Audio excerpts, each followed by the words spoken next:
Hey, and welcome to The Solid Verbal. Now would be a perfect time to consider subscribing. Yeah, that little subscribe button for year-round premium college football content. That's it. Here's the video. Enjoy. Subscribe. Welcome back to The Solid Verbal, boys and girls. My name is Ty Hildebrand, that fine gentleman over there. As always, my co-host of the Lake Michigan Coast, Dan Rubenstein, sir.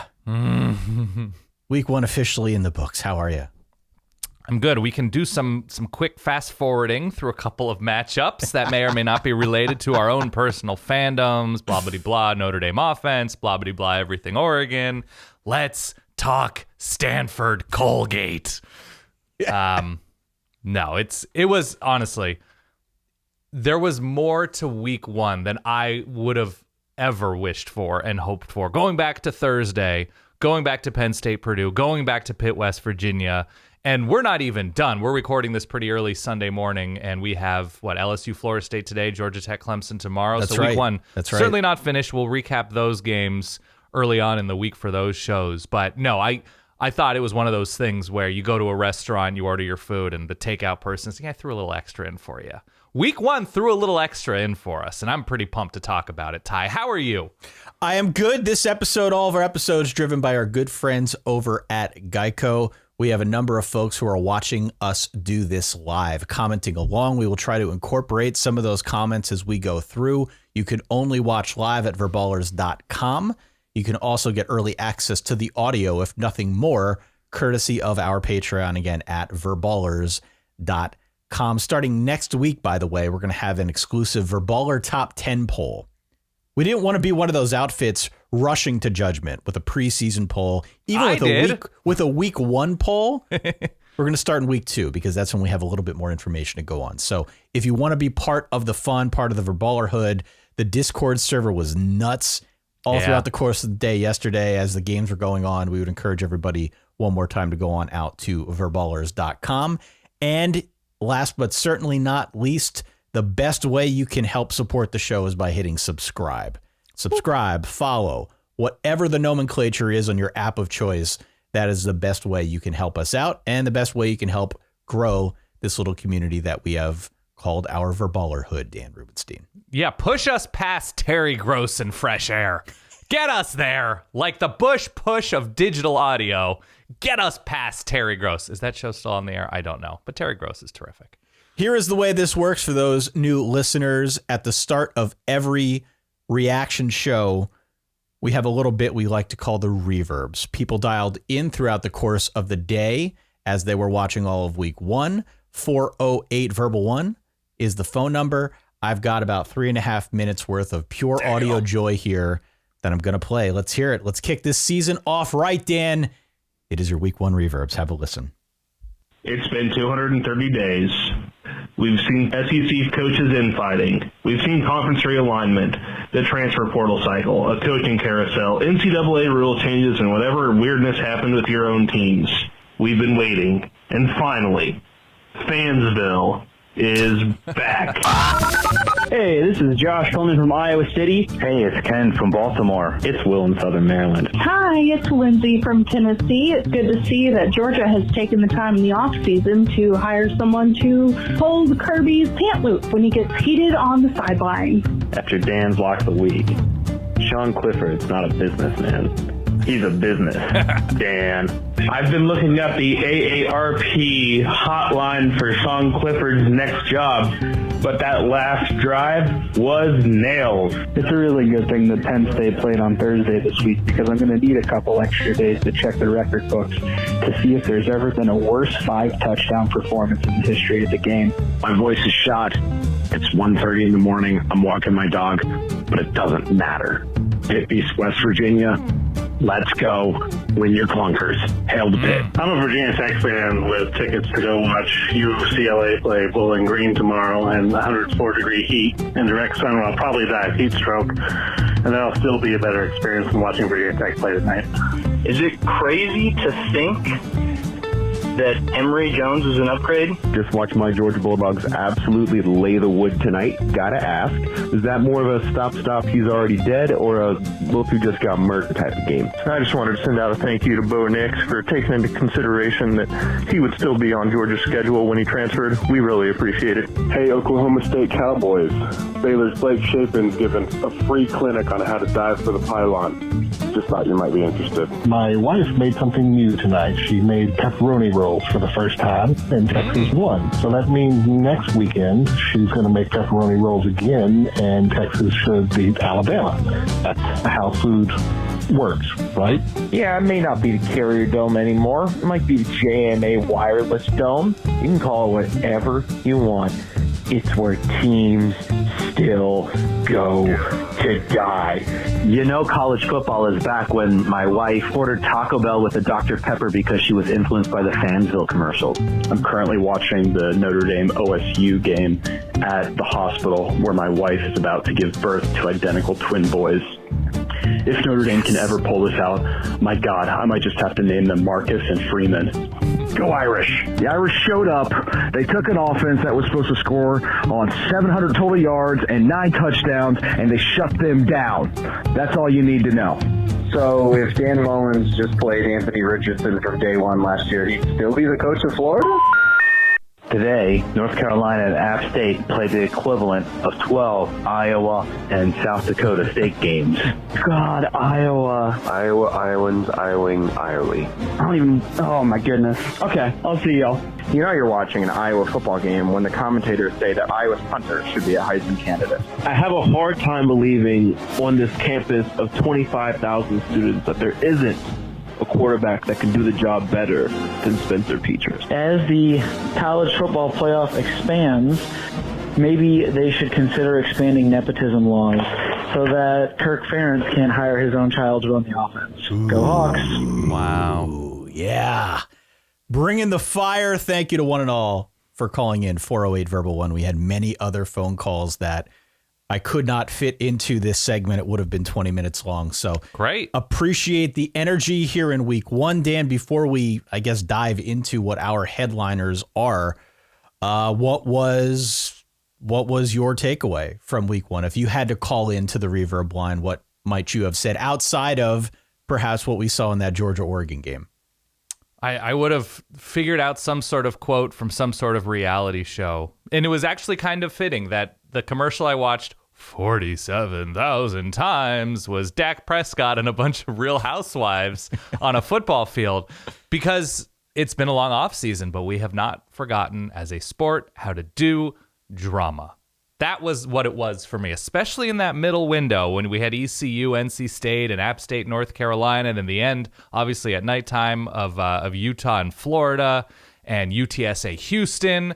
Like the idea of teams competing, rising or coming up just short, but at least generating for us fans huge moments immediately at the top of the year. Some clunky huge moments, some incredible huge moments.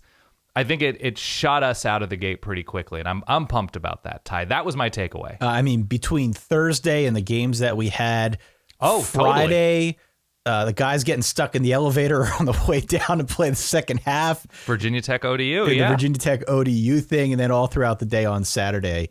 Yeah, and there's more to come. As you said, we're recording this early on Sunday. We've got LSU, Florida State. We've got Clemson, Georgia Tech that are still in the docket over the next 2 days. So college football is not through yet with week one. We will recap those games, as you said, a little bit later on in the week. But all told, I thought a really, really fun weekend of games. Depending on your perspective, we'll get into that here momentarily. Let's talk about our headliners.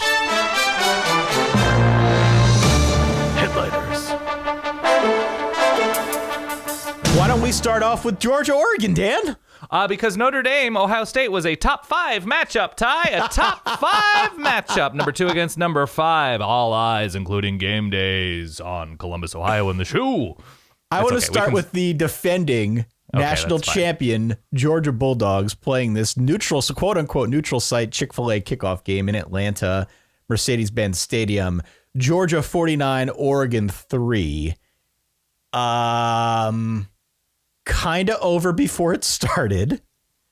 It escalated very quickly. Stetson Bennett goes out there and is virtually unstoppable. 368, 3 touchdowns in total, 2 passing, 1 rushing. Oregon just had no answer for the Georgia offense, for the Georgia defense. It's not fair to put it all on Bo Nix because Bo Nix is certainly just one man, but Bo Nix did not look good in this game. No, not so, especially. I mean, I'll turn it over to you as the Oregon aficionado, as somebody who I know wanted to be at this game, is probably happy he didn't go to this game. Oh, yeah. What were your thoughts watching as an Oregon fan, as a college football podcaster? I barely know how to snowboard. Barely. I've taken a couple of lessons. I can go down. I know how to break, a bunny hill, anything like that. If after I took those couple lessons, somebody took me up in a helicopter and like, all right, we're going to the back country, I'm going to drop you on the pretty steep, it would go about as well as it did for Oregon in Mercedes-Benz Stadium. That there is a learning curve to competing with Georgia, and a lot of what that curve has to do with is having a roster and having the experience and having the reps to deal with a team as supersonic as the Georgia Bulldogs. I, in my infinite idiocy, said, I think Oregon is good enough with a roster full of guys who beat Ohio State on the road last year, mind you. A lot of these guys were on this too deep yesterday. Taking the register up just a little bit when we talk about that. I am. Oh, yeah. I foolishly said, I think they can lose respectably by double digits. I had it at like 28-17. I think they can cover a 17.5 point spread. They're not in the vicinity, but I think they can at least make the score represent something that the game wasn't. Boy, was I wrong. Boy, did I duff it? Did I eat one on that? Well, prediction? here's what's interesting about that. Yeah. You got the game that I expected in Notre Dame against Ohio State. Yeah. I thought it would go in this direction in Columbus, but continue. Okay, so on the Oregon side, there's not much to it. It's a new coach. It's a quarterback who the book has been written on. Like, if you picked up Tom Sawyer today, be like, oh, yep, that's still Tom Sawyer. Still same characters, still the same themes. The story here to me, though, because there's not much you can truly extrapolate from a first game at Georgia, essentially, for Oregon with a new coach, new quarterback, new everything, is Georgia's just, and I said this in the video response we put up on YouTube and Instagram or wherever, is Georgia is a roster of ass kickers. This is a team that, if they are not firmly in the playoff conversation all season long, national championship conversation all year long, something has gone dramatically wrong within the Georgia program, probably not outside of it. So Georgia's incredible. And I was on the wagon last year, like the last 2/3 of the year, that Stetson Bennett is capital A, actually capital G good. He is actually good. And you can say he's surrounded by all of this talent and all these 5 stars, and the defense puts him in a great spot. All true. But we saw Dwan Mathis. We saw JT Daniels struggle. We saw Jake Fromm, elder Jake Fromm with experience, check down all the time and struggle. Right? And different offensive coordinators, different situations, but it's not an automatic that a Georgia quarterback will be good. So, Stetson Bennett was really good. Georgia's game plan was very sound. They didn't try to stuff the ball down Oregon's throat. They found Ladd McConkey in space. They beat Oregon to literally every edge, all game long on both sides of the ball. This was wall to wall. There were a couple of like very minute bright spots for Oregon. They moved the ball at times. It was a different sport that these two teams were playing. Yeah. And Georgia was and will continue to be incredible and a much better team than Oregon. If Oregon improves, like I think they're capable of improving if they stay locked in and they don't let this sort of derail their season, if they played in week 9, if they played in week 11, maybe they lose by 3 touchdowns. Maybe. If everything breaks correctly and maybe there's a different quarterback. In the middle of this game, and then I promise you we'll move on. In the middle of this game, I started playing a thought exercise of, if you were to assemble all of the NFL players as seniors, juniors, whatever, at Oregon, and comprised a 2 deep with them, so you have DeForest Buckner and Marcus Mariota and LaMichael James and all these guys, EFO, could they hang with this Georgia team? And my thought exercise told me, maybe for a little bit. Maybe for a little bit. They're just built different. And I saw somebody say this, and I thought this might be right. I think it's the best team Oregon has ever played as a program. Really? Truly. Like, even those early 2000s USC were not built as deeply as this Georgia program is built. And I just think players get better over generations. So I think, today's players are better than the players 15 years ago, 20 years ago, 40 years ago. So I really, truly believe if you look at the best teams that Oregon has played in the modern era of Oregon football, I really do think this year's Georgia squad, based on what they're returning, even if they've lost a lot on defense, I think it's the most talented, at least, team they've ever faced. It's funny you didn't say that on the Thursday show. Well, I had Oregon was the mystery. Nothing has changed. It's all the same guys as before. Oregon went on the road and beat Ohio State last year, right? An extremely talented team. So I didn't think Oregon had a chance in this game, but I thought they could lose respectively. Yeah. So that was the top rung for me of off-season optimism, and then you see it on the field. It's one thing to watch Georgia play Kentucky and watch them play South Carolina, watch them play Bama, watch them play Florida, but they're not playing your team. So you're always going to believe a little bit more about your team than actually exists in reality. And then once you see them square off against each other, because it's a win-lose block game, right? It's a make-miss NBA game. It's a win-lose block game. Georgia didn't lose too many of those battles, those blocking battles. And so I just, you tip your cap to Georgia. I'm a big believer in Dan Lanning, medium, long-term, whatever.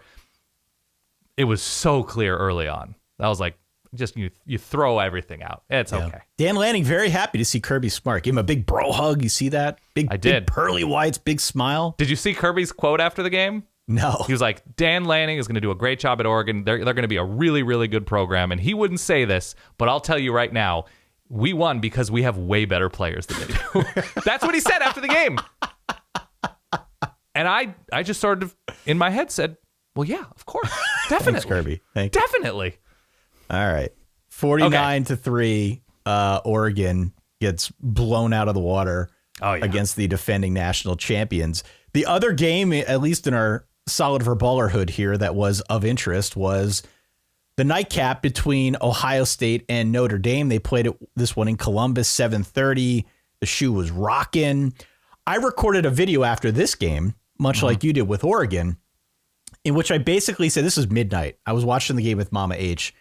I basically said at my kitchen table at midnight that I was happy with an 11-point loss.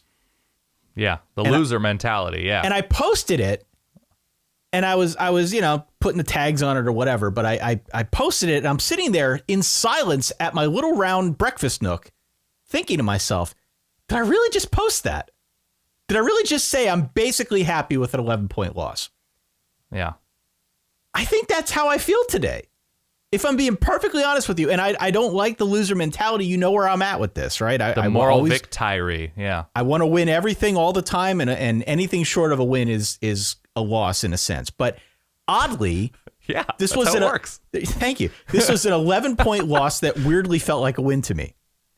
And it is because my expectation going in, especially because the point spread being so high, was that we would see a game like you saw with Oregon and Georgia.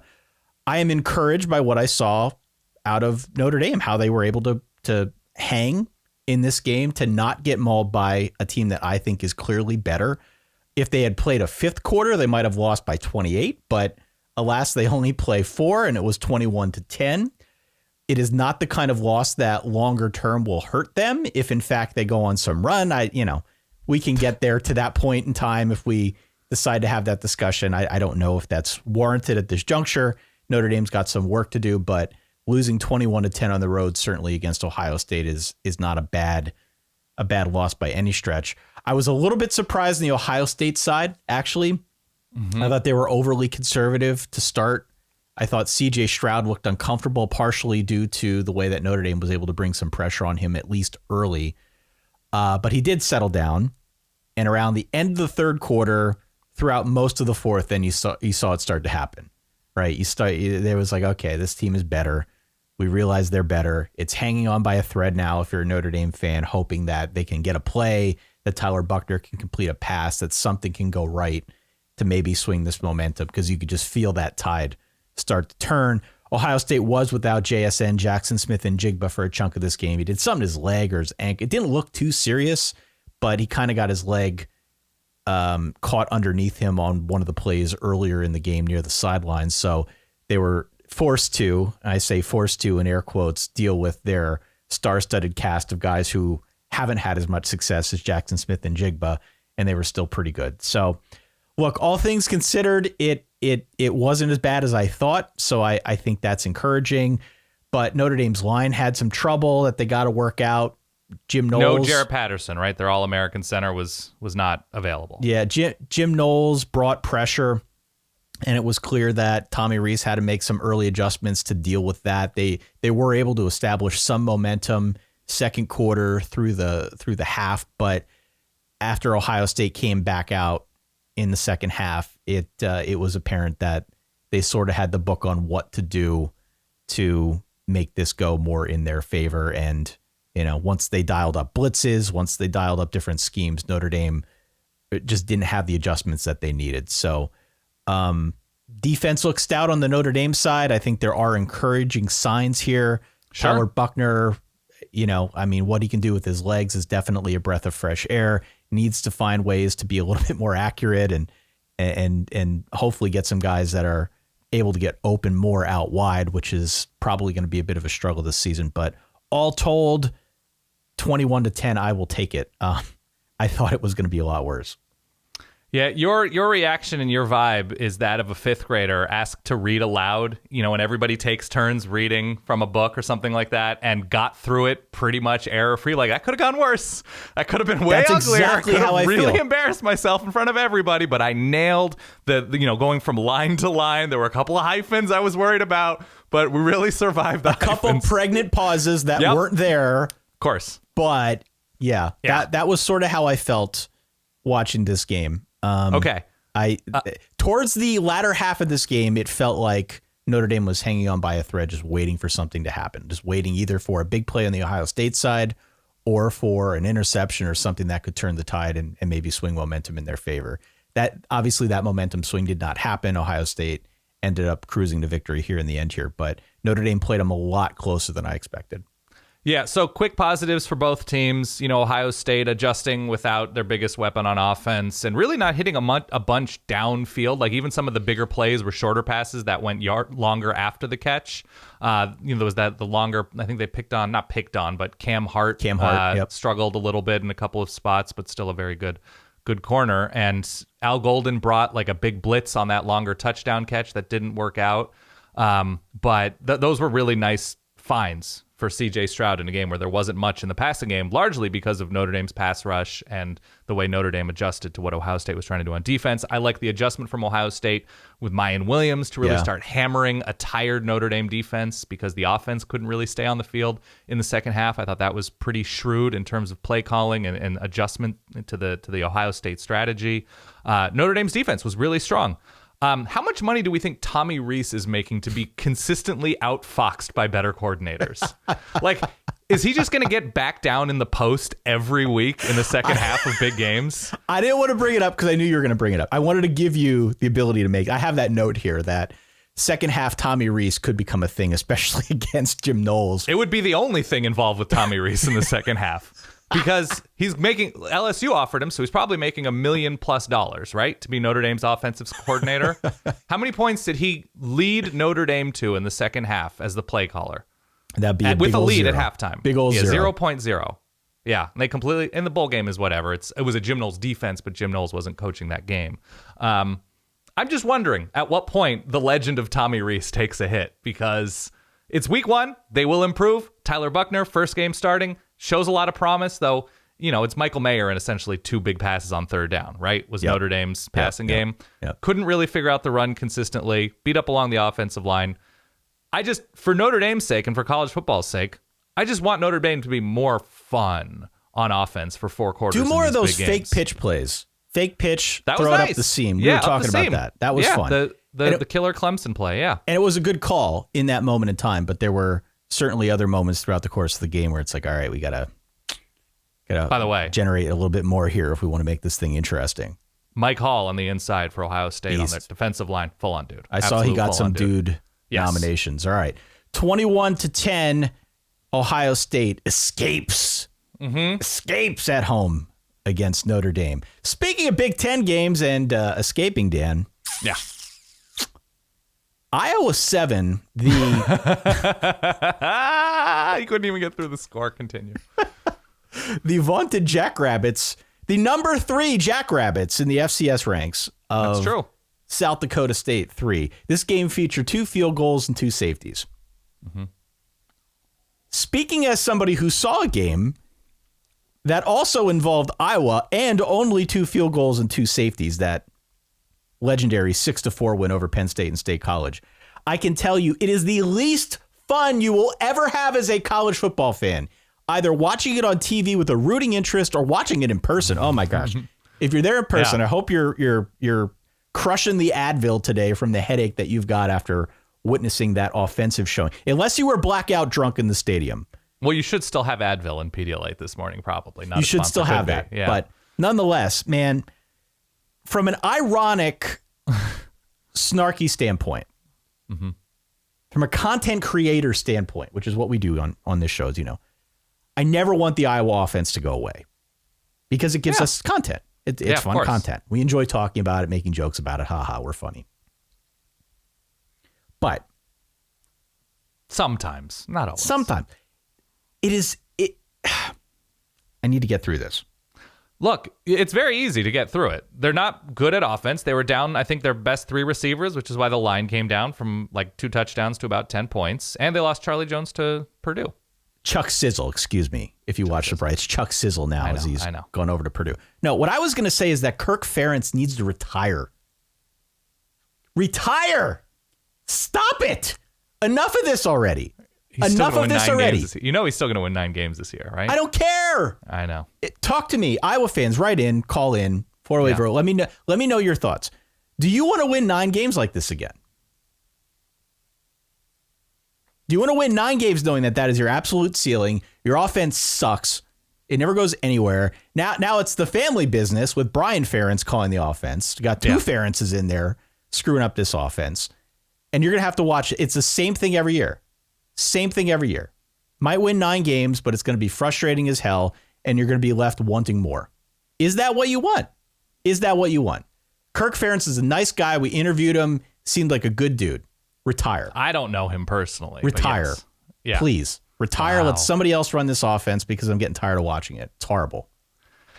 I drank tea for this moment, Ty. Punt.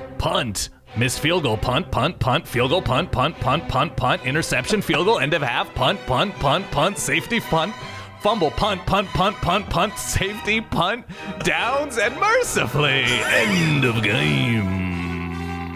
Did you practice that at all? No, of course not. I probably screwed something up there. Okay. Iowa's offense was very bad. Down playmakers, but nevertheless, couldn't do much.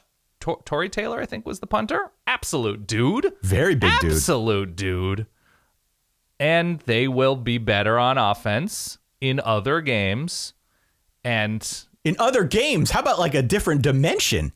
I know. I was workshopping in my mind, like, you know how offense is like, they don't want to show everything. It's like, is Iowa waiting for a 2028 game to show nothing for? I had a guy tell me, look, it's just a different philosophy. It's just a different philosophy. They're content they're content being a half team, not playing offense, and just winning with defense. That is the extreme galaxy brain approach to this. It's madness. There are 2 sides of the ball. Yeah. They opt to not play one of them. Mm-hmm. Stop it. If you can't get this through your head, retire. It's fine. You've made a lot of money. You've won a lot of games. You will be a legend. They'll name things after you. But get out. Get out. Stop it already. I hope somebody today, one of those shirt companies that can quickly spin things up, can have like safety school. I saw that joke going around for Iowa in like black and gold. Get out, man. The field goal and 2 safeties, the gentleman's touchdown. Isn't it like in the NBA or like the gentleman's sweep is 4-1, where it's the 5. Yeah, the gentleman's touchdown. All right, let's not stay hung up on this. Let's go elsewhere. There's some really fun stuff. Florida, Utah. How about that one? That was great, unless you like red zone decision making by offensive coordinators at altitude. The game was in Gainesville, of course. A really fun game. as a neutral observer, right? Yeah, the back and forth nature, Anthony Richardson emergence, Cam Rising was incredible, Brent Keithy incredible, the turnovers not, derailing Florida like you probably thought they would have, those fumbles. I love the back and forth of this one. Great atmosphere, lived up to the hype, loved it. Yeah, as you said to me, these two teams kicked the crap out of each other. They did. It was very, very physical, super physical game from start to finish. Utah made it all the way down to the Florida 6-yard line with just 17 seconds left, and Cam Rising just made a really bad throw to a Florida defender. Yeah. And that's what ended this. Florida ends up winning, big one at home to start off the Billy Napier era, 29-26. I've been telling you for 2 months that Florida is going to be better than people think. 2 months, especially with Anthony Richardson, AR, as QB1. Yeah. And immediately following this game, like clockwork, I mean, we got the call, we got tweets. What would Florida have been like last season if they had given Anthony Richardson more reps? We'll never know. Still a Dan Mullen team. Nothing dramatically different because he was in charge of the culture and everything. Yeah. He was the best player on this field. All night, the best player on the field. He rushed for 106. He had 3 touchdowns on 11 carries. He was never stopped for a loss. He's a big dude, just kept falling forward, kept falling forward. He's going to get, rightfully, a lot of the love for this win. But as you alluded, Florida's defense in the red zone is kind of what won them this game. They forced 2 first-half field goals. They had a big goal line stand early in the third quarter. They had that big interception that I just detailed of Cam Rising to end the game with about 17 seconds left. A really good, really composed showing for Florida to play this one whistle to whistle. I think far exceeded expectations. I think it raises new questions about where they stand in the SEC East. I'm not sitting here saying they're beating Georgia, but I do think this is a different team than many people might have expected, given the fact that they just turned over a coach, that they're changing systems, the works. Utah, I thought, looked about as expected. I was not really I was not really surprised one way or the other by what we saw out of Utah. It's a good team, a very good football team. There have been questions about this Utah football team winning a game like this, and especially given how highly ranked they were going into the season. We talked about it. I know others did as well. Like this, can Utah handle this? Can Utah handle this moment? And up until that last interception, the answer probably would have been yes. But if you're a Utah fan at this point in time, listening to this show now on a Sunday, if you're a Verballer, or a Monday, if you're just a regular subscriber, you definitely are left wanting more, definitely left wondering like what could have been if a few of these other things had gone in their direction. All of what you're saying is true. I would pull back on a little bit of the effusive Gator nature of your comments because they kind of should have lost. Like you're saying like what a debut, and it was. Like I really thought they played inspired football, but the red zone defense was incredible for Florida. I don't know how many trips, 5 or 6 trips for Utah, and how many points or how little points they got out of a lot of those trips. I think it highlighted the need for better electric playmakers on the outside for Utah, because when you rely on an incredible tight end, that's awesome. But when things get a little crunchier in the red zone, you want to spread teams out a little bit horizontally to make plays on the inside. I was texting with our pal Jeff Schwartz about that this morning, and that's just not what Utah has in terms of a strength on offense. But they pushed Florida around on the ground, Cam Rising scrambling, Tavian Thomas. They made plays on defense. They weathered a lot of the incredible positives of Anthony Richardson. And he goes in for the go-ahead touchdown with like a minute and a half left. Yeah. And the place is going wild. And what did Utah do? They just marched down the friggin' field and put themselves in an incredible position to win. So I'm not saying, and I know I just said Florida should have lost, but the case isn't difficult that Utah kind of controlled this game and just couldn't get it done in those bigger moments. Yeah. And so, look, it's the idea is winning games. And Florida is better because they won this game. They made it happen. They made the plays when it counted the most. I was disappointed once again that Utah didn't have, and I talked about this last year with Penn State, in those high leverage moments. Okay, you're down 4. It's 2 minutes. What is your course of action? That Utah did not have Excelsior. Utah did not have A, B, C, D. That's what we do here. And Utah, they throw the screen, the horizontal screen to the tight end for a loss of 5 yards on a big 3rd and 3 in the Reds. Like, there were just too many issues of not knowing how to put their players in position to make plays for me in this kind of moment. But it's week 1. There's a certain amount of it in week 1. Florida won its clunker, but still, kind of should have lost. That's all. 29-26, they win at home, a big one at night in the Swamp. More to that point of having chances, not being able to convert. Let's talk about the Arkansas-Cincinnati game. Yeah, and better teams convert. Continue. Better teams convert. Cincinnati is... We didn't know what to expect out of Cincinnati because Cincinnati lost a ton from last year's team. Record-breaking NFL talent that was on this squad last year as they went to the playoff. They won conference, went to their playoff, right? The works. You lose all that. There's a big question about, all right, well, what does the follow-up campaign look like? They looked really good. It's clear that they're well coached. It's clear that they're very talented, and it's clear that they could have won this game. They were too mistake prone, big time. Ben Bryant was the quarterback. We expected he would be named quarterback, the transfer from Eastern Michigan. Mm-hmm. I thought he looked pretty good, all things considered. He had a costly pick, which, all things considered, that happens against a good team like Arkansas.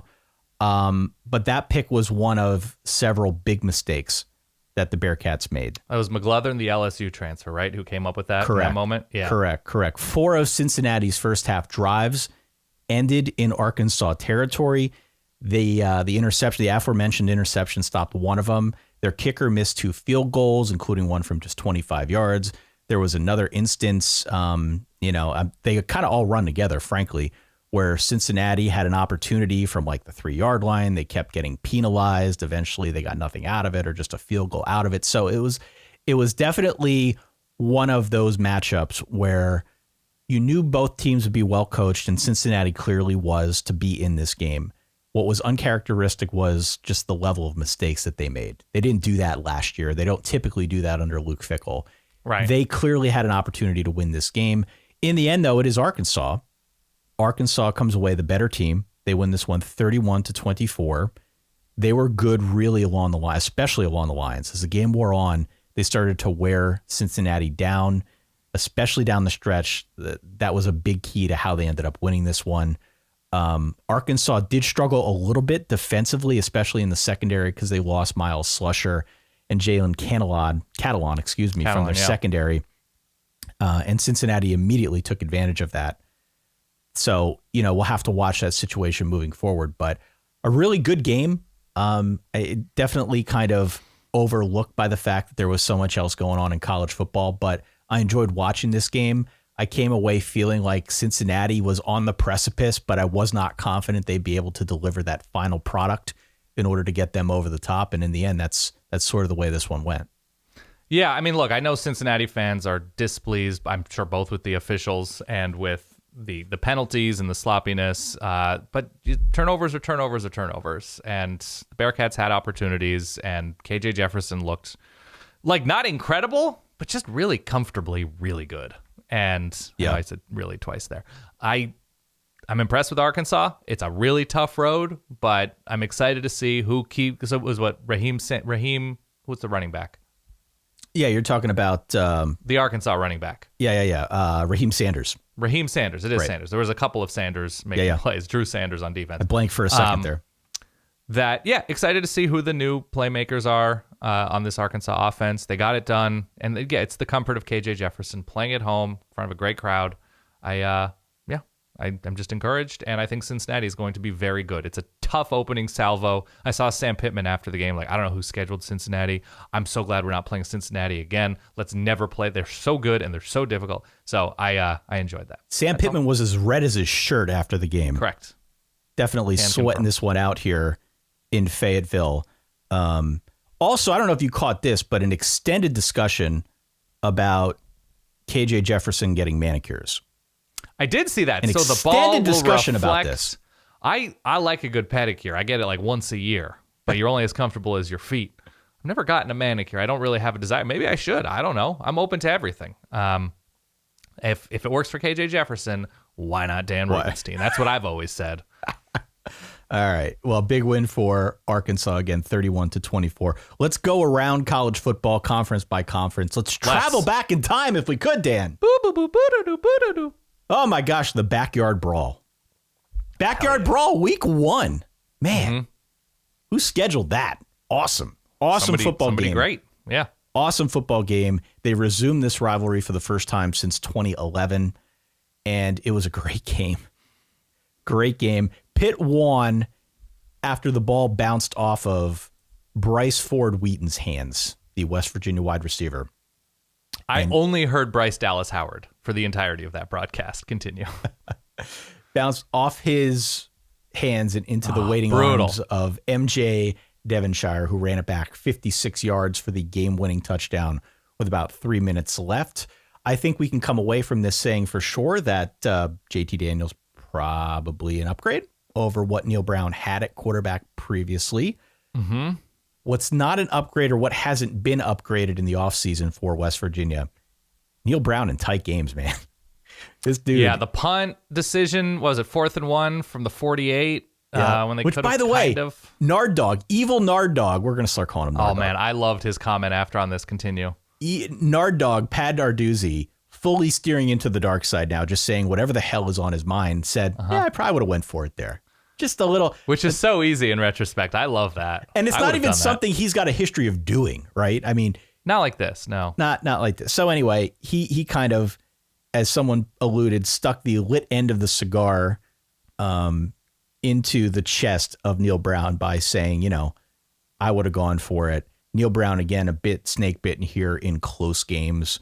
Keaton Slovis, for his part, looked pretty good. I saw somebody say that his performance looked decidedly Kenny Pickett-ish, which... Yeah, he spread the ball around well. Obviously, losing Pitt and their number one receiver to the portal later on in the process didn't really hurt their passing game. Losing their coordinate didn't, they threw really... I mean, they were executing quite impressively.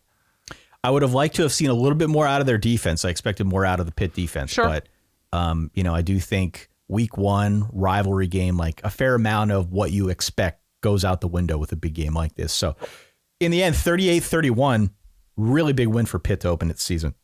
Yeah, a couple notes. Bryce Ford Wheaton was really good. It wasn't just a random guy who had the ball bounce off of his hands in that key moment, and great camera work, by the way, on that pick six return. I saw people tweeting about that. Pulling out, so you saw the crowd going wild in whatever they're calling that stadium now. It'll always be Heinz Field to me. Acrisure Stadium? Sure, why not? The game was incredible. By the way, just a little tip of the cap, or a major tip of the cap, C.J. Donaldson, full-on dude. For West Virginia. They brought him in as a tight end, but he's too good not to have the ball all the time, so they line him up at running back. That's a guy I want on my team. He was incredible. And Jared Wayne was very good. Izzy Abanaconda was very good for Pitt. I loved the back and forth of this game. I love the energy in this game, and I hope we get it every year at some point. Let me rattle off some of these scores around the ACC, and we can pick and choose what we want to talk about. My hunch is that we'll go next to the great state of North Carolina, where we had a big one, a big time. Holy cow. UNC 63, App State 61. This one, by the way, had 62 points and more than 500 yards in the last quarter. Yeah. Not a whole lot of defense there. We can talk about Gene Chizik in a second. Also, in North Carolina, we had NC State hanging on for dear life, 21-20 over ECU. David Hale, our friend from ESPN, summed it up best. Quote, the Wolfpack blew back-to-back drives in which they had the ball at the 1 yard line with a chance to go up 14, then watched ECU score late, miss a point after, get a stop, drive into field goal range, and then miss another kick, end quote. Okay.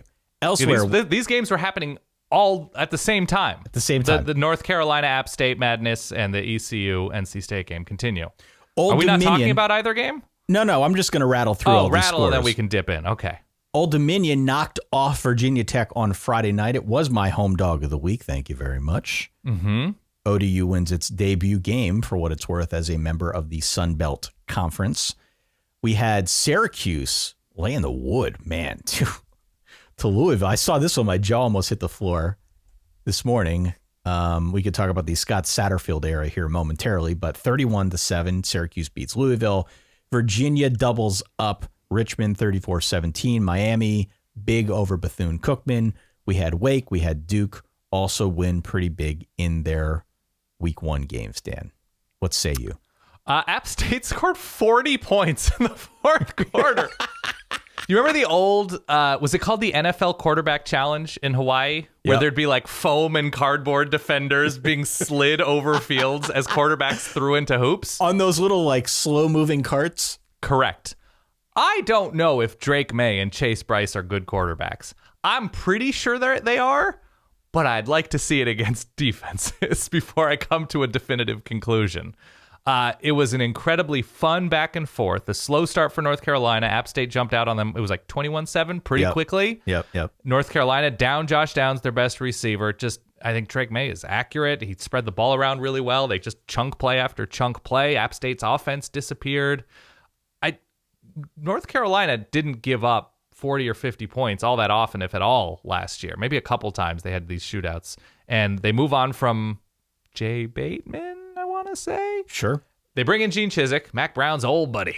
I don't know what kind of search led him back to the guy he wanted to probably hire in the first place. Defense got worse. Gave up a bunch last week to Florida A&M. Maybe it'll get better over the course of this season, but it's going to take a little time. I loved it from a pure entertainment standpoint.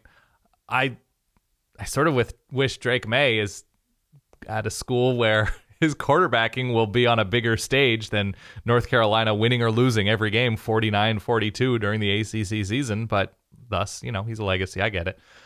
It was great. It was great football. NC State ECU was not great football. No. It was dramatic. It was not great football. It was NC State. They had, a punt block to get to 21 points touchdown? The offense scored 14 points against the Pirates, yes? Correct. That is correct, yeah. That's rough. Rough way to start the year. Even rougher way to lose this game for ECU. Missed extra point, missed field goal at the gun. Had an opportunity for a major program-changing upset at home in maybe the ugliest uniforms in sports. It was purple and gold. Holt Naylor's still there, making plays. They did enough to win. NC State's offense did enough to disappear and lose. But maybe that's just the early season Tim Beck experience talking. I'm a little bit more down on NC State than I was a couple days ago. Yeah, by the way, we'll bring it up a little bit later as we get into non-conference matchups that are on the horizon. But that Texas Tech NC State game looks a little bit more interesting now in retrospect. Yeah, well, Texas Tech down their starting quarterback. We'll see for how long. Tyler Shuck's arm in a sling a little into that game. Old Dominion. ODU, Monarchs. You refused to name your favorite Monarch on our Spotify live show. solidverbal.com/Spotify. I can only imagine how frustrating this must have been as a Virginia Tech fan, because the whole thing was really sloppy. You see the potential in Grant Wells, but we knew, and I think we even said it in our preview, the thing about Grant Wells is that there are streaks like this where there is potential, but also you could have a 4-interception game. And that's what we saw. There's inconsistency there that has sort of been the MO his entire career. It's not all on Grant Wells, but this is just a sloppy game from Virginia Tech. I think it's going to take a while. I don't really read that deeply into this. It sucks that you lose to a team like ODU, an in-state team that is gunning for you. But 5 turnovers in total for Virginia Tech was just not a great start here. It was far too difficult for them to overcome it. It's not even to say that ODU was that great. Hayden Wolf at quarterback was dreadful for a good chunk of this game.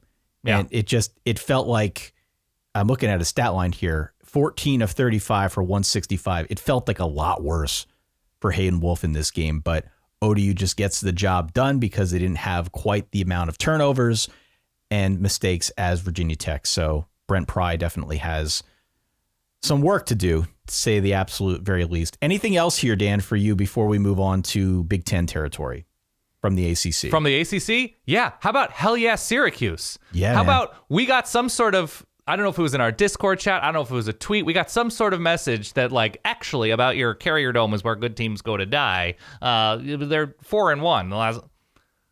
That's where teams go to die. How about Garrett Schrader? How about Sean Tucker? And how about this defense, dude?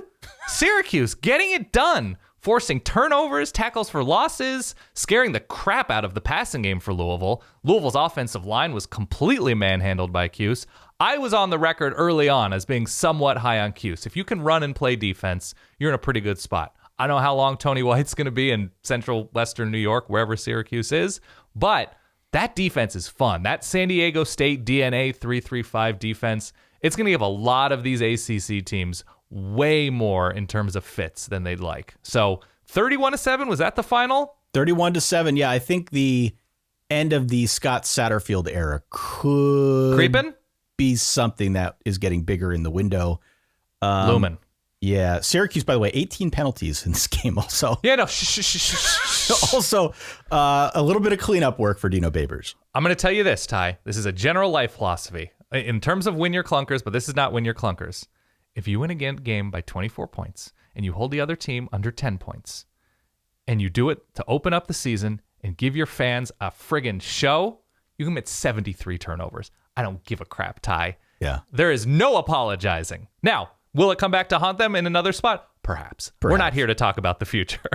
I'm here to talk about Q's Lane, the Lumber. 1-0, baby. Next. All right, Because let's go over to the Big Ten. I'm a Syracuse fan now that Oregon has done what they did. Continue. Let's go on over to the Big Ten. Okay. We had the big Thursday night game. Let me rattle off these results. We can kind of pick and choose as we see fit. Penn State wins, just a roller coaster of a game, man. Oh, my God. 35-31 over Purdue. We'll talk about this one in a little bit more detail in a second. Michigan wins 51-7 over Colorado State, a game in which Cade McNamara was not good and seemed peeved when asked about the quarterback situation after the game. Understandably, yeah. We had Michigan State winning 35-13 over Western Michigan, a really bad gambling beat if you went on Sparty minus 22.5 points. Hope nobody out there What was the final score of that? 35-13. Lost by that little hook. Illinois played the kind of game it wanted to play, but in the end ends up losing 23-20. Did you think that ball was a catch, that touchdown? Not sure. I kind of thought it was. Yeah, and I'm not sure. Games come down to more than just one play and one shaky call if it was shaky. And they settled for 3 there, right? They settled for a field goal, and the extra 4 points would have won the game. Too many mistakes for Illinois. I felt like they played the game they wanted to play. Connor Bazelak looked pretty good. Definitely he made some plays. DJ Matthews, the transfer from Florida State, yeah. Definitely better than what Indiana's had at quarterback the last couple of years. Also, I don't know if you saw this, but Spencer Tillman referred to Tom Allen as having a little bit of Baker Mayfield in him. Great. We all do. We all have a little bit. Do.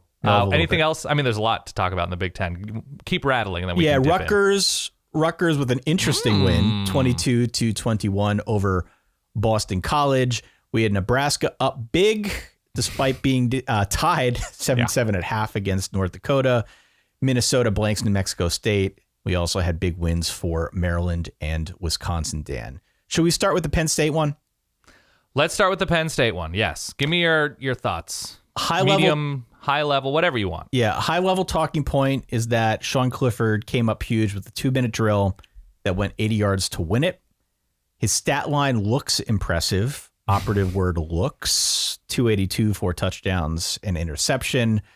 But also he almost tore up his leg and looked lousy for a good chunk of the second half afterwards.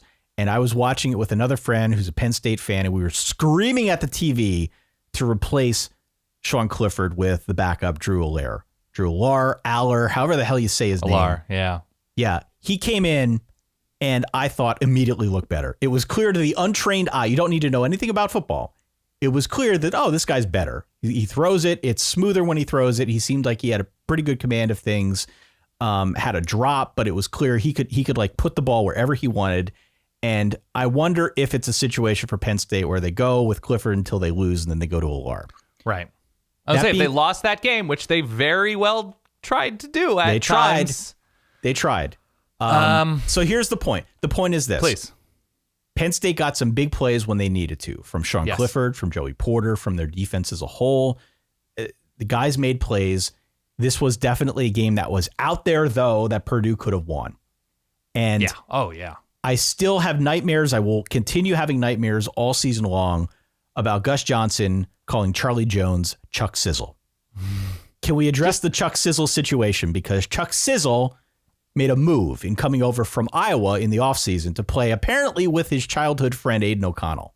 Did they go to the same high school? Because that, I think, is Jody with an I, her alma mater. I don't know where they went, but they're childhood friends. They played youth baseball together. Gus was beating that drum all game. 12 catches, 153 yards, 1 touchdown.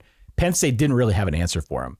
And I'm curious to see what happens now throughout the course of Purdue's season, because they look better on defense than I expected. The offense didn't really take too much of a step back despite losing David Bell, which was kind of my operative phrase throughout the course of the preseason here and previews and whatnot. And Purdue, I think, is going to be very formidable and plucky again, very plucky again as we go into this thing now through week 2 and beyond. Yeah. The issue to me, I mean, I think Purdue did plenty to win this game. The problem to me is the winter wonder thing and how much they can get downfield in the passing game. Because if they're going to ask Aiden O'Connell, how many passes did he throw in this game? 50-something passes? Yeah, like 57, I want to say. It's a tough way. I mean, look, that's their best bet because they have not been able to open up lanes for the running backs in a couple years. And it's probably their best bet, but they need a little bit more than just like Aiden O'Connell to Charlie Jones and in every big moment. And again, they did enough to win this game. And Sean Clifford did enough to lose this game until an Excelsior drive. Essentially, for Penn State at the end of this game, it's going back and forth, and he, sort of spearheads that drive and scores or throws the game-winning touchdown, right? A beautiful little lofted pass. It's your boy, right Kevon Lee, yeah. Yeah.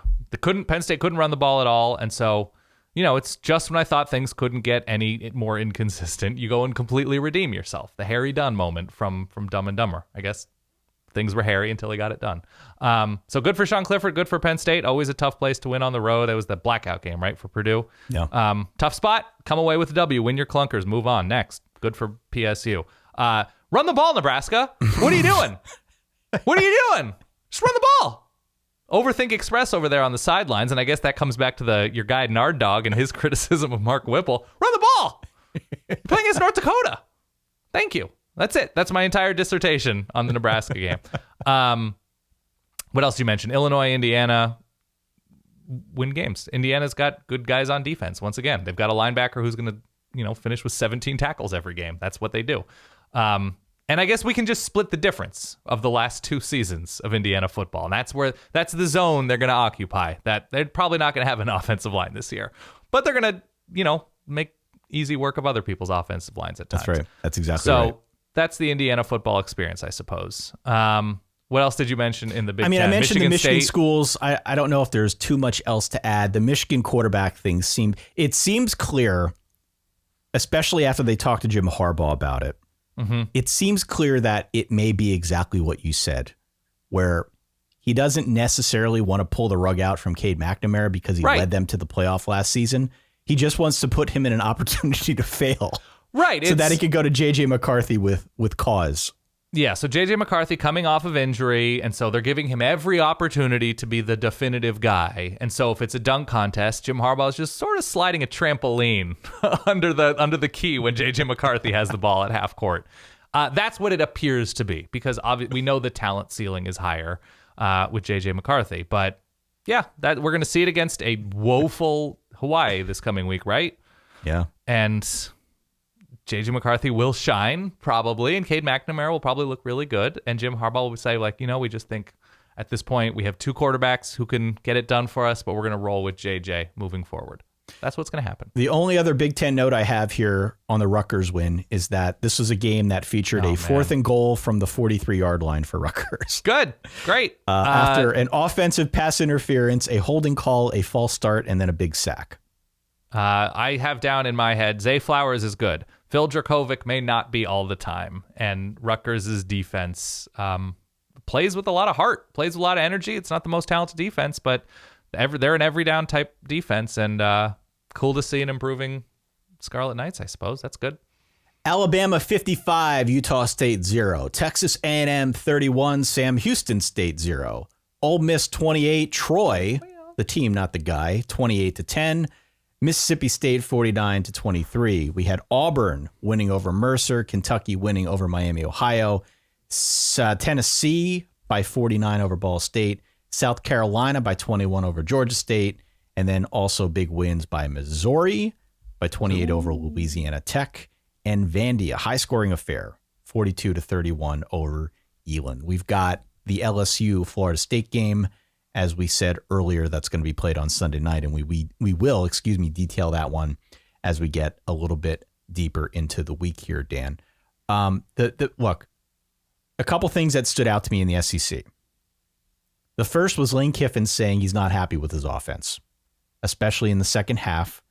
It wasn't a great offensive showing for the. It wasn't.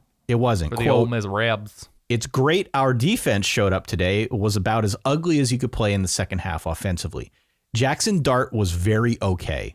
18 of 27, 154, a touchdown, and a pick. What's interesting to me is that Lane Kiffin is essentially doing the exact same thing that Jim Harbaugh is doing with his quarterback situation, because Luke Altmaier, Luke Altmaier is going to play next week. And while Jim Harbaugh's gotten the headlines for it, Kiffin's doing the exact same thing. We have heard, for weeks on end now, that Luke Altmaier might be the better player and that he might be the guy who should be the quarterback. But, he is testing this out to see how it goes, and we'll see which direction this quarterback controversy, if it is that, ends up going. That's one point. The other point of quarterback controversy, and you can come back to this if you want. I'd love to. The Auburn situation. TJ Finley did not look that great at all. Threw 2 picks. Your guy, Robbie Ashford from Oregon, comes down. Yeah. He looked pretty good. I think we're in definitive quarterback controversy territory, even though Brian Harsin sort of deflected and said TJ Finley's the guy. It would not surprise me if we see a quarterback change before the Penn State game, during the Penn State game, at some point very early going here, because TJ Finley he didn't look good, not at all.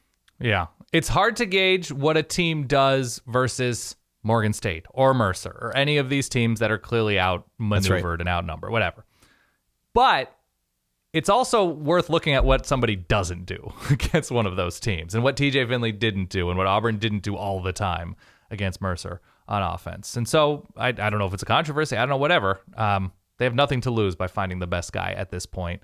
The Ole Miss situation is a little bit different in that, was that the Shea Patterson connection between Ole Miss and Michigan? Neither one of those dudes have started, I don't believe, for a regular season game anyway, for Ole Miss. So there isn't the familiarity, at least, that Michigan has with Cade McNamara, and in terms of what he's earned in terms of benefit of the doubt that he's led them to the playoffs. That's right. A big win over Ohio State. So there's a little bit of a difference there that, like, Michigan is saying, sure, you did all that, but and they're at Ole Miss, they're starting from scratch a little bit more in finding the guy. I don't know. I don't have a ton of takeaways from a lot of these SEC games. Mississippi State, Memphis was delayed a bunch, but Will Rogers, in the little I saw, looked good because this was delayed. They ran the ball a little bit more than I thought. They did run the ball. Yeah. Spread the ball around like they generally do. What else? What other? A&M shut out who? Stephen F. Austin or Sam Houston State? Yeah. This game also had a long weather delay, 3-hour weather delay. Haynes King 364. Texas A&M against App State next week is interesting. And then Miami in a couple weeks, right? Yep. Yeah, I didn't watch any of the Mizzou game. Who else did I miss and not talk about? Kentucky, Tavion Robinson seems to be emerging. I watched only a little bit of that game. Tavion Robinson is an interesting name to follow because he is the transfer, I believe, from Virginia Tech, who they had called out, or has been called out, let's say, in a bunch of preview content, as potentially the guy that Kentucky might use in a Wan'Dale Robinson capacity. Great. And Wan'Dale was huge for them last season. Obviously, it had a big part to play in turning Will Levis into maybe a first-round prospect. I don't know. But if they can get that kind of production, or any 80% of that production out of Tavion Robinson, that'd be a big deal. I want to be extremely clear for those wondering at home. We do, at Solid Verbal Media, Inc., we do use Ty Hildenbrandt in a Wan'Dale Robinson fashion as well. Correct. That is correct. That's a capacity, a Wan'Dale Robinson capacity. Just sort of a Swiss Army knife of threats. That's right. That's what I do. Elsewhere, South Carolina kind of struggled and doesn't have an offensive line, and Spencer Rattler made some mistakes. They needed 2 block punts. Yeah. They needed 2 field goals longer than 50 yards. Yep. And they also needed a fake field goal to set them up for their only touchdown of the first half. So, as you said, definitely sputtering a bit on offense. It does help to have Spencer Rattler, right? Yeah. Not having a line is not good, and that won't be good for him because he's going to run for his life all year. But a lesser quarterback would not have been able to do half of what he did. Correct. Totally. In this game. So, hindsight's 20/20 here. I feel good that they got him. I'm curious to see what he can do with that line in front of him, because it was a Achilles heel last season, and it seems to remain as such going into 2022.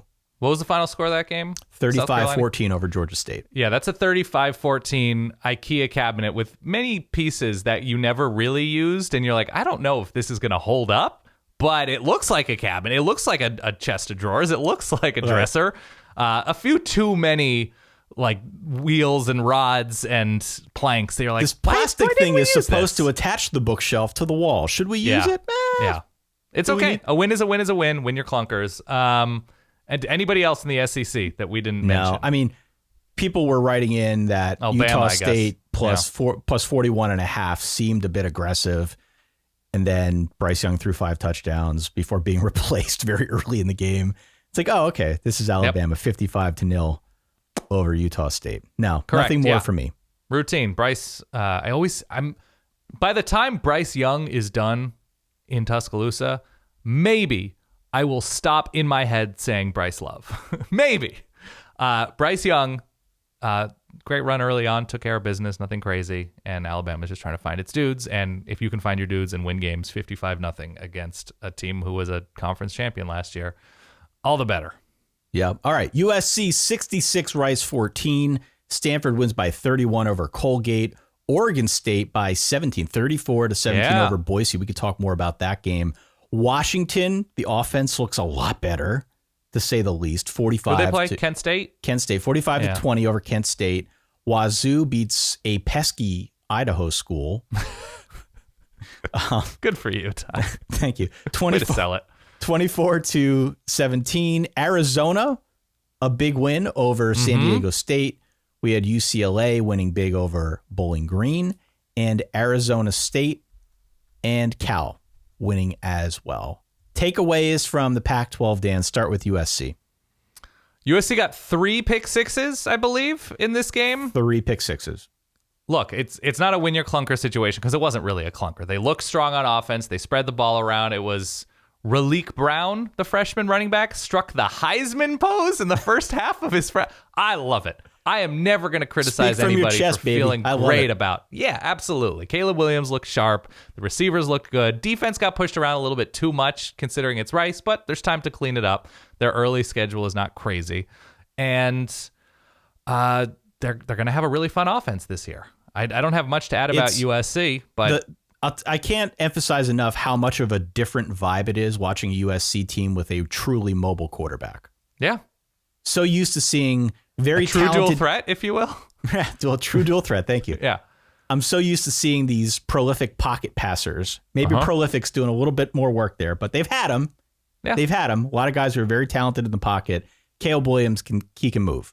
Yeah. He can get out there, he can move, and it's just different. So to have a guy like that back there, I think is a welcome change. And frankly, for a USC team that's been through a lot, USC fan base has been through a lot, talk about a freaking neck crack to go out there and put up 66 in week 1. This is a necessary blowout for these teams. I saw our friend Ryan Abraham wrote about this on his website, and I couldn't agree more. A very necessary blowout to go out there and just blow the doors off of anybody. Didn't matter who it was, but just to get that good neck crack. Yeah, it'd be very easy for us to sit back here and say, it's Rice. It's Rice. USC has played some pretty down teams these past few Septembers, and they don't always blow them all out. So, yes, it's absolutely a necessary blowout and a good first step for USC on their path to hopefully dramatically improving under Lincoln Riley and all these new players. UCLA, slow start. The defense sort of held up their end of the bargain. Offense, I mean, they're fine. I mean, Zach Charbonnet ran wild. DTR made plays. We'll see on UCLA. There's some issues to clean up. 100 degrees at kickoff. The announced crowd was 27,143, the lowest for a UCLA game since 1982. And still, offense looked better than Iowa's, these Big Ten programs of ours. Washington, again, you talk about neck crack. It's Kent State. Who cares? Washington lost to Montana last year early on in September. Michael Penix looked sharp. So Washington brings over Purdue's receivers coach, and the receivers looked good and got open and made plays. And that's an excellent first game for Washington. Scoring 45 points with a competent quarterback and offense with clear intentions is an improvement. It's great. I just kept thinking this is like being pain-free. If you're a Washington fan, this is like being pain-free for the first time in a year. How good must that feel to get that John Donovan right out of your system. Bring over Michael Penix Jr. They're calling him Mike now. Mike Penix. How good does it feel to bring over Mike Penix? 4 touchdowns, looks pretty good. The offense is just infinitely better. So good for Kalen DeBoer in Washington. It's the good version of Michael Penix. It's a good Michael It's the Penix. good version. There's others. The John Denema. No, I'll workshop that. It was great to see Arizona on the road in the Dragon. So full disclosure here. Disclosure. I placed a small wager on San Diego State -6 because I read our friend Bill Connolly's preview. And Bill, he's got the analytical angle on everything, and he really liked San Diego State. Said it should have been a double-digit point spread. Didn't understand the point spread. So I saw the line at 6. I grabbed it. I'm like, Bill's never wrong about these types of things, especially in week 1. He's got the edge. And then no, he's wrong like at least 45% of the time. Yeah. And then in the fog of war here in week 1, game kind of slipped from my consciousness. I'm watching Notre Dame, I'm watching Utah, Florida, everything going on at night. And I flip back later on and look at the box score, and I recall Braxton Burmeister is now the quarterback for San Diego State. Yeah, man, I reminded you of this. It just never sticks. It feels like Braxton Burmeister's on every team at this point. He's been on every team at this point. And so next week, I will not be violating one of my cardinal rules of betting, which is never bet on Braxton Burmeister. Never back the Burr. No. Jacob Cowing was really good last year for UTEP. Will continue to be very good for Arizona. T-Mac got involved. We talked about him in the preview. The highest rated Arizona signee ever in the history of the program. To Tyro McMillan. Yes. And Jaden DeLaura, very, very good. The defense made plays. I don't know if you saw that they have a turnover sword in which they flatten footballs. They got it done. They absolutely got it done in Arizona. Don't know how many games they'll win, but they are better than the current iteration of San Diego State, and that is something that I don't know if either one of us anticipated a few days ago. So no, here's another one. Yeah, go Cats, bear down. Boise State looked like poo. They looked really bad. Oh my goodness, did they look bad in that first half. Poo. Any way you can turn over the ball, Boise we got you. We got you. Bit of an unexpected start here on the Boise side. We talked all preview season long about how efficient they were. Yeah. How efficient they were. Hank Bachmeier, their 4-year starting quarterback, got yanked in the second quarter. He did. After throwing 2 picks and losing a fumble. Talon Green came in. He looked better, especially as a runner. But 5 turnovers on the day for Boise State, and that's just a lot to overcome, especially against an Oregon State team that's pretty good on offense. And, even marginal improvement on defense for Oregon State. They didn't play any defense last year. They just play a little bit more defense. They're going to be much better for it. So 34-17, big win to start out their season. Yeah, Oregon State employs, and this is one of my favorite things when a quarterback becomes a linebacker, but Oregon State took a quarterback, made him a linebacker, Jack Coletto, and then still uses him as a quarterback sometimes in short yardage situations. And he had like a 40-yard. He's a very promising weapon for Oregon State. Chance Nolan threw some absolute dimes in this one. So I came away. It wasn't even I was expecting the Oregon State offense to be well coached and creative, and they have experienced guys. I expected them to be, once again, pretty good. The Oregon State defense, opportunistic, getting it done against Boise State, who has its own issues on offense for sure, but came away more impressed than I thought I'd be with the Beavs, after skimming through this game this morning, and I'll watch it more early on this week. But yeah, Oregon State showing some life, and was not a great day for the Pac-12. Arizona and Oregon State, thank you for your efforts. Yep. Arizona State, by the way, we should mention them real quick. Played a game earlier in the week against Northern Arizona. Xavier Valladay, the new running back to pay attention to, 116, 2 touchdowns. Emory Jones looked okay. Looked all right. ASU has Oklahoma State next week, which I'm interested in as we move now to the Big 12 here. Yeah, let's talk. Speaking of Oklahoma State, you want to talk about bad gambling beats. They were up 51-15, I want to say, at a certain point. Oh my God. Talk about a bad beat. If you had Oklahoma State covering, I think it was 22.5. Mm-hmm. At one point, they were up 30 late in the second quarter. Central Michigan, their opponent, scored 2 touchdowns in the final 7 minutes to make this one look a lot closer than it was. This was not close. This was not a close game. Oklahoma State pretty much ran away with this, but they gave up some garbage time scores. And Central Michigan, led by certified dude Daniel Richardson. Oh, yeah. Who had Dan's 424 and 4 touchdowns, along with an interception for the Central Michigan side. 58-44 was your final score here. So a game that I think looking back will look closer than it actually was because Oklahoma State had clear control of this one the full way through.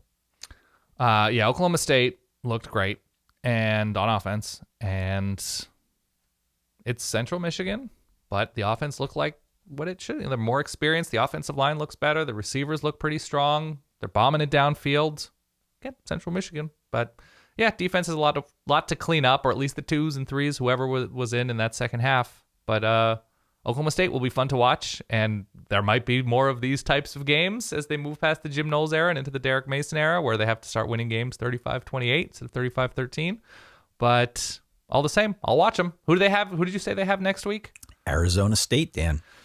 Oh, okay. Well, that's not that exciting. I think they'll blow the doors off the Sun Devils. Continue. We'll see. All right. Elsewhere in the Big 12, in the staying in the state of Oklahoma, Oklahoma kicks off its new era. Brent Venables gets a win. Yeah, 45-13. A clean and balanced approach from Oklahoma, I'd say. They had 259 on the ground, 233 through the air, no turnovers. A really solid start for Brent Venables. We had the Quinn Ewers era getting off to a bit of a rocky start initially. Yeah.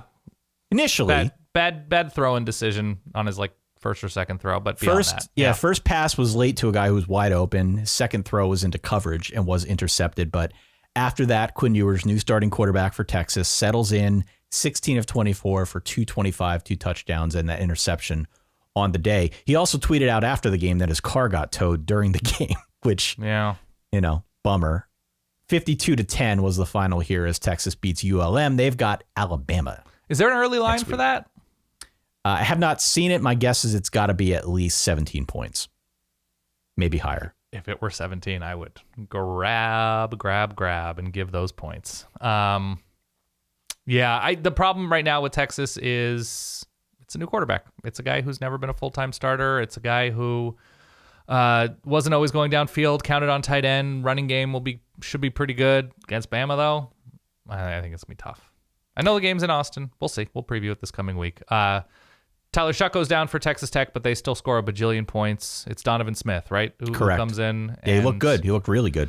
Got it done in the new look offense, which should be fun to watch this year. Another team who's going to be involved in some shootouts. Baylor beat Albany, I want to say. The Great Danes. How dare you? Yeah, the Great Danes. Sorry, Blake Shapen was accurate. Great. There's nothing you can take much away from there.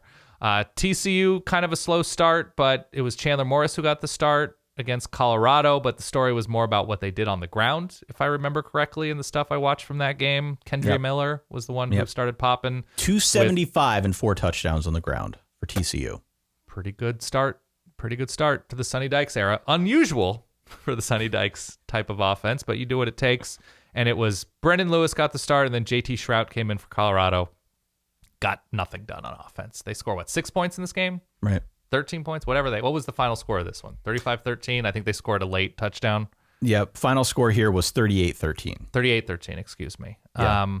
The Oklahoma game, not much you can take away, but Dylan Gabriel looked comfortable, looked mobile. I think he ran in the first touchdown. Marvin Mims popped. Good to see Theo Wees back on the field. And it was more about the defense and their takeaways and, whatever. It's I think they beat UTEP, yes. Mm-hmm. Which went to a bowl, and it was a nice story last year, but they should do what they did to UTEP in game 1, and I'm more excited to see Oklahoma moving forward.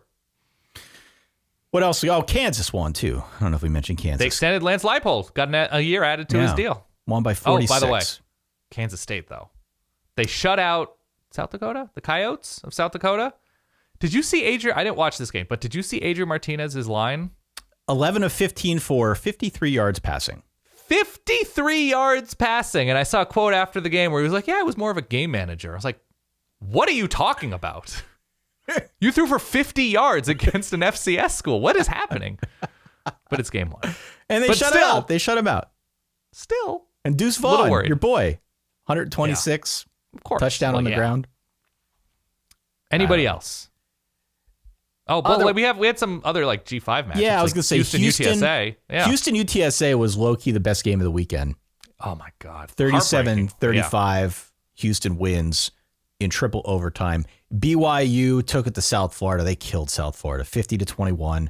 Coastal beats Army in a good game. I was all in on Army in this game. This was really fun. I watched a little bit this morning. Yeah, I believe three touchdown passes for Grayson McCall.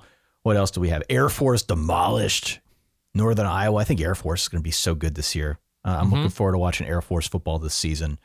Any takeaways from that Houston game, Dan? You were the one who was really high on Houston before this season. Yeah, I mean, Clayton Tune. I mean, it was both Clayton Tune and Frank Harris on the other side, sort of one-man bands for Big their Frank, teams. Yeah. Tank Dell is an underrated receiver for Houston, Nathaniel Tank Dell. But yeah, Frank Harris all over the place. An exciting ending with Clayton Tune running it in. And it's one of those, like, too bad somebody has to lose because it was that fun of a back and forth. Navy lost to Delaware. I saw that. Blue Hens, baby. Blue Hens. Alma mater of his eliteness, Joe Flacco. That's true. Tanner Mordecai threw all over North Texas. Duke in Mike Elko, your guys, first game over Temple, 30-0. Stan Drayton, his first game, not as fun probably. For the Owls. I'm trying to think anybody else. You mentioned Air Force. UNLV won, which is always nice. That was that was last weekend. I'm looking right now. Anybody else? Wyoming beat Tulsa, which after their first week seemed less than likely. And Nevada and Ken Wilson's debut, they win. New Mexico shuts out the Black Bears of Maine. WKU runs away from Hawaii. I don't know. By the way, it was JMU's first FBS game, and who did they destroy? They destroyed somebody with the Colorado State transfer, the quarterback. Yes. I think his name is Todd. I believe his name is Todd. And his name is Todd. Yeah, James Madison. Go ahead. I was going to say, somebody asked us at our live show about G5 stories and what teams, anybody in the Sun Belt. Just watch Sun Belt football. Marshall destroyed Norfolk. Is that how I'm supposed to say it? Norfolk State. Georgia Southern and Clay Helton's debut demolishes Morgan State. You mentioned Coastal. Liberty beats Southern Miss, but they lose Chaz Brewer for an extended amount of time. Louisiana in the post-Billy Napier era, they comfortably win. Arkansas State. But Butch gets a win. Butch gets the Red Wolves. All right. That's Dan, all I think I have. Did you put the call out on social media and otherwise for dude alerts? Hit me with some dude sounds. Who are our dudes after week 1, Dan? CJ Donaldson, running back, tight end, West Virginia. Kenny McIntosh, running back and all over the place for Georgia. But there's a number of guys for Georgia that were just killing it. Cam Jones, all over the place and beat up for Indiana at linebacker. I have Drake May and Chase Bryce because they tried so hard. You mentioned him, but Joey Porter Jr. plays all over the field in the Penn State secondary. Torrey Taylor, the punter for Iowa. Mike Hall at Ohio State, who I also mentioned. Anybody else that you want to... I mean, Tanner Mordecai was very good for SMU. I saw that. Any other Did you mention players? Daniel Richardson? Oh, Dan Richardson over at CMU for Jim McElwain, yeah. I think he's still going by Daniel. He didn't make care. He didn't go the Daniel to Dan conversion like you did yet. You're not in our Discord, the Dan Discord chat. You don't know. I'm not in yet, no. Jacob Cowing, I think, did a terrific job for Arizona. No, there was dudes all over. Still give us some posthumous dudes. They're still alive, but give us some posthumous dudes after the show that we missed. I'm okay with that. Posthumous, yeah. Dudes emeritus. Let us know who they are. Thank you to everybody who's been watching along with us, commenting. Joey, Randy, Kale, Chris, Sean.